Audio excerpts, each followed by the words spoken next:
Good morning. How are you today? How did you do with last week's message? Have you been paying attention to what's important to you? Have you been thinking about what's important to you?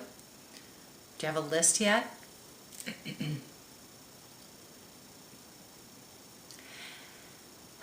What's important to us will be evidently clear by how we feel. So how are you doing with paying attention to your feelings and emotions? I find in my practice that it's an area of challenge and struggle for many. I believe that's because most of us were not given great lessons in how to use our emotions and feelings well and how to express them well. So today's lesson is kind of a mini emotional lesson. Think of emotion as energy and fuel for your being. Just take a breath and think about that for a moment. Emotion is energy and fuel for my being. Your emotion is your energy giving you guidance about you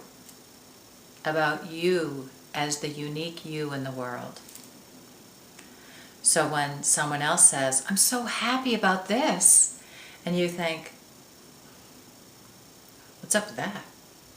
It's because something's going on with their unique being that makes them happy, but it may not resonate for you, and that's okay.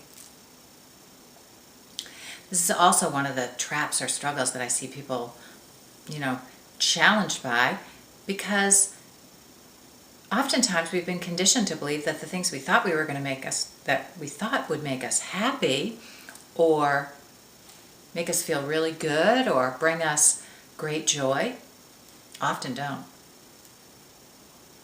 Or they do in a momentary, superficial kind of way without anything that's really lasting along with it.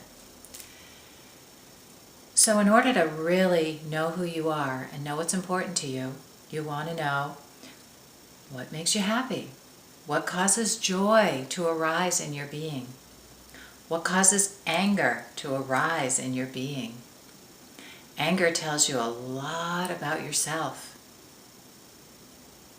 It's meant to really help you identify your values and set good boundaries. A lot of times we don't use it for that. It also helps us identify what's important to us. If we get really angry because we're in a relationship or a friendship where we feel like there's dishonesty and we really honor and value honesty, we're going to be angry. We're going to be angry in that relationship because we want to put a boundary around it. We want to change it, or we want to get rid of it. It doesn't work for us. It doesn't align with who we really are deep inside. So this week, your challenge is to pay attention to your feelings. Get to be more familiar with your feelings. Your mind can get in the way of you purely experiencing your feelings. Many of us have been conditioned to talk ourselves out of feelings even before they're fully available and arise within us to give us good guidance. So this week your challenge is to be with your emotions more and your feelings more, to begin to be able to name them really easily and readily. Like, ooh, I feel frustrated right now. Frustration's a version of anger. Okay? It's going to help you be clearer about what's important to you and then how to organize your life. That's what emotional energy is for, to help us organize our life well, ultimately. Have a great week.